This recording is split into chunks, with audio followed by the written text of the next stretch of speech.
എങ്ങുമെത്താതെ സമസ്തയിലെ league വിരുദ്ധ വിഭാഗങ്ങളുടെ തുടർ ചർച്ച. ചേളാരിയിൽ നടന്ന ചർച്ചയിൽ ലീഗ് വിരുദ്ധ വിഭാഗത്തിൽ നിന്ന് 2 പേർ മാത്രമാണ് പങ്കെടുത്തത്. പല കാര്യങ്ങളിലും അന്തിമ തീരുമാനം പറയാനാകില്ലെന്ന് ഹമീദ് ഫൈസി അമ്പലക്കടവ് പറയുന്നു.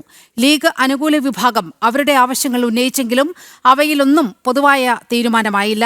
വിവരങ്ങളുമായി അനഘ ഹർഷൻ ചേരുന്നുണ്ട്.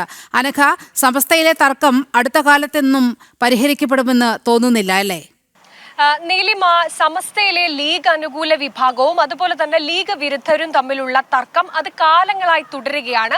അതിനൊരു പരിഹാരം കാണാനായിട്ടാണ് സമസ്ത പ്രസിഡന്റായിട്ടുള്ള ജിഫ്രി മുത്തുക്കോയ തങ്ങളും അതുപോലെ തന്നെ സാദിഖ് അലി ശിഹാബ് തങ്ങളും പി കെ കുഞ്ഞാലിക്കുട്ടിയുടെയും നേതൃത്വത്തിൽ കഴിഞ്ഞ ദിവസം കോഴിക്കോട് ഒരു ചർച്ച സംഘടിപ്പിച്ചത്.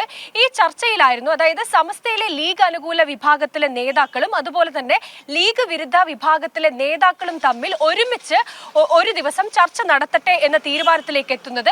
അതിന്റെ അടിസ്ഥാനത്തിലാണ് മലപ്പുറം ചേളാരിയിൽ വെച്ച് ഇത്തരത്തിലൊരു ചർച്ച സംഘടിപ്പിച്ചത്.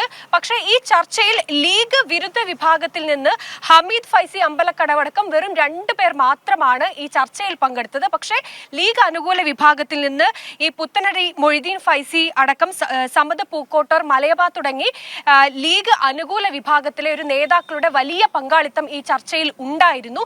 പക്ഷേ അപ്പോഴും അവിടെ ലീഗ് അനുകൂല വിഭാഗവും ലീഗ് വിരുദ്ധ വിഭാഗവും തമ്മിൽ പ്രത്യക്ഷമായ ഒരു ചർച്ചയിലേക്ക് കടക്കാനോ അല്ലെങ്കിൽ പരസ്പരം സംസാരിക്കാനോ പോലും തയ്യാറായിരുന്നില്ല എന്നതാണ്. ഇവർക്കിടയിൽ വലിയ രീതിയിൽ പ്രശ്നമുണ്ട്. അതായത് ഈ സമസ്ത സമ്മേളന സ്വാഗത സംഘത്തിലെ തുല്യ പങ്കാളിത്തം, അതുപോലെ തന്നെ സുപ്രഭാതം മാനേജ്മെന്റ് എഡിറ്റോറിയൽ വിഭാഗത്തിലെ പങ്കാളിത്തം, അങ്ങനെ ഈ സമസ്തയിലെ തന്നെ ലീഗ് അനുകൂല വിഭാഗവും ലീഗ് വിരുദ്ധ വിഭാഗവും തമ്മിൽ ഈ കാര്യങ്ങളിലൊക്കെ തന്നെ വലിയ ഭിന്നാഭിപ്രായമാണുള്ളത്.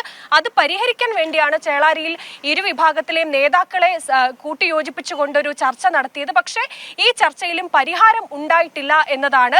ഇരു വിഭാഗത്തിലെ നേതാക്കൾ പരസ്പരം സംസാരിക്കാതെ അവിടെ നിന്ന് ഇറങ്ങി വന്നു എന്നാണ് നമുക്ക് മനസ്സിലാക്കാൻ സാധിച്ചിരിക്കുന്നത്. അതായത് സമസ്തയിലെ ലീഗ് അനുകൂല വിഭാഗവും അതുപോലെ ലീഗ് വിരുദ്ധ വിഭാഗവും തമ്മിലുള്ള പ്രശ്നങ്ങൾക്ക് യാതൊരുവിധ പരിഹാരവും കാണാൻ സംഘടനയ്ക്ക്, സമസ്തയിലെ നേതാക്കൾക്ക് കഴിഞ്ഞിട്ടില്ല എന്നതാണ് പുറത്തുവരുന്ന വിവരം. നീലിമ.